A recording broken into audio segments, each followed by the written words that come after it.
I remember the night everything inside me snapped. I was sitting alone in my living room, the Utah winter wind rattling the old wooden windows, my Bible lying unopened on the coffee table. My chest felt tight, my hands trembled, and my heart pounded with a strange mixture of anger and shame. Just hours earlier, I had walked out of my church mid-conversation, tears burning my eyes, my ears still ringing with the words I had overheard. It was my pastor, Pastor Williams, speaking with one of the elders, his voice low, but not low enough. He called me a spiritual liability and accused me of poisoning the women's group with my bitterness. He laughed after saying it, and something inside me shattered. I drove home in silence, the steering wheel slick from the sweat of my palms. That night, I knelt on the floor, my forehead pressed to the carpet, trying to pray. But it felt like the heavens were made of stone. God was nowhere. And yet, I did not know. The next time I would see Pastor Williams, it would not be in a church pulpit. It would be in hell. Before I continue, I want to take a moment to appreciate you for being here. To everyone who has subscribed to this channel, thank you from the bottom of my heart. You are the reason these testimonies continue to reach souls. To all my new viewers and those returning who are yet to subscribe, I cannot wait for you to hit that subscribe button. It is the fuel and energy that keeps this channel alive. And please, engage and share your thoughts in the comments. Every comment matters more than you think. Now, let me take you back to where it all began. My name is Bertha. I am 44 years old, and I have lived in Utah my entire life.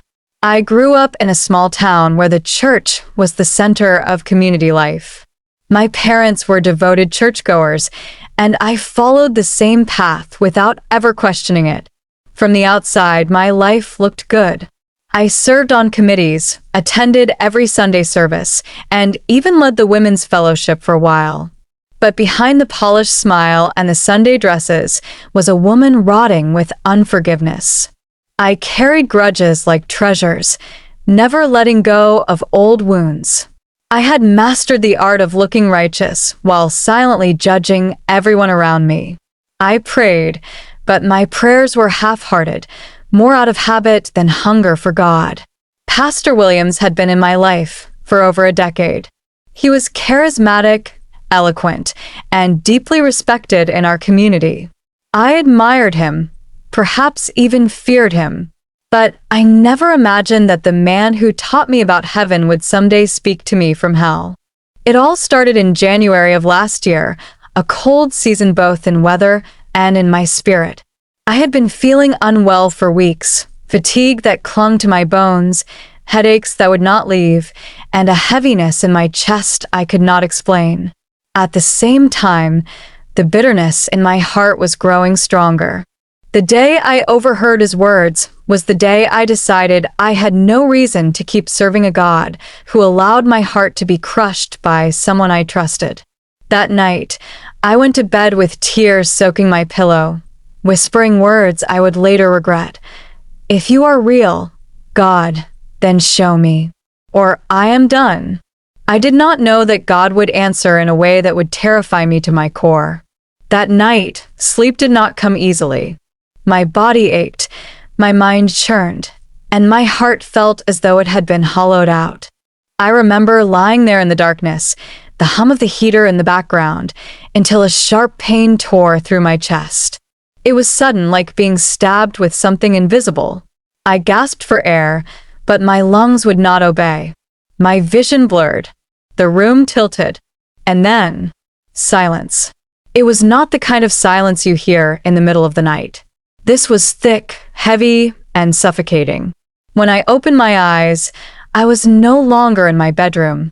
I was standing in complete darkness, the kind that feels alive, pressing against your skin. My bare feet touched ground that was warm, almost pulsing. The air was thick with the stench of sulfur and something far worse, burning flesh. In the distance, I heard it. Screams. Not the kind you hear in a horror film. These were raw, agonized, and endless, each one layered over the other until it became a symphony of despair. My heart slammed against my ribs, and I whispered to myself, "Where am I?" That is when the heat hit me. It came in waves, searing my skin, pulling the moisture from my throat. I looked ahead, and the darkness began to peel back, revealing a landscape I can only describe as a nightmare made real. Rivers of fire snaked through jagged black rock. Shapes, human shapes, were writhing in those flames, their faces twisted in agony. Demonic creatures, hideous and towering, moved among them, laughing with voices that made my bones ache. I tried to turn away, but something in the shadows caught my eye. At first, I thought my mind was playing tricks on me, but as I stepped closer, my stomach turned to ice. It was Pastor Williams. He was chained to a jagged wall, flames licking at his feet, his skin blistering and peeling. His eyes locked on mine, wide with shock. "Bertha," he gasped, his voice hoarse and broken. Tell them I knew the truth. But I lived a lie. I froze, my mouth dry. I wanted to speak, to ask him why, but a deafening roar filled the air. Out of the corner of my eye, a shadow moved, massive, winged, its eyes like burning coals. It grinned at me, and I knew I was not supposed to be here. But then, a light. Faint at first, like the flicker of a candle. It grew brighter, cutting through the suffocating dark. And with it came a voice, not loud, but so clear it shook me to my core.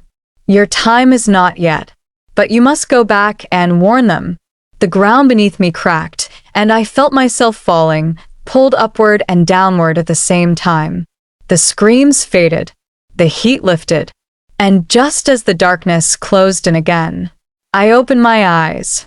When my eyes opened, I was back in my bed. The heater's low hum filled the room again, but everything felt different. Too bright, too sharp.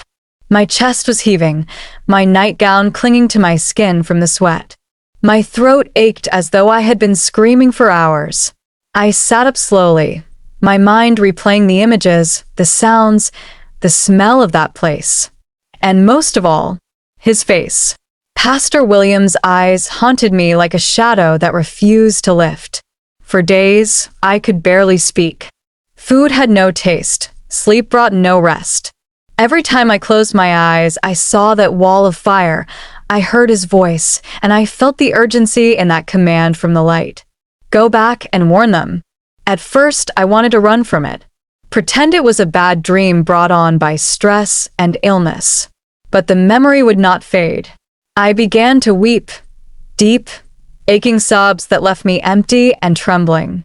For the first time in years, I dropped to my knees not to perform a prayer, but to plead for mercy. I confessed every hidden sin, every unforgiving thought, every mask I had worn in the name of religion. In the weeks that followed, my life began to change in ways I could not explain. I no longer cared about appearances or church politics. I started making phone calls to people I had held grudges against for decades. Some were shocked, some cried, but each time I said, "I forgive you," it felt as though a stone was being lifted from my chest. I began spending hours alone with God, not out of duty, but because I hungered for Him. The scriptures came alive in my hands. Verses about hypocrisy, eternity, and grace burned into my heart. I stepped down from my church positions, not in rebellion, but in obedience. I needed to rebuild my faith from the foundation up, not on Pastor Williams, not on titles, but on Christ alone. Months later, I started sharing my testimony. I told small groups, Bible studies, and anyone who would listen. Many were shaken. Some dismissed it. But I kept speaking because the memory of hell is not something you can bury. And I knew the truth now. Hell is not for those who sin the most, but for those who refuse to repent. I will say this to you right now, as if your life depends on it, because it does. A title in church does not guarantee a place in heaven. It is not enough to look holy. God sees the heart.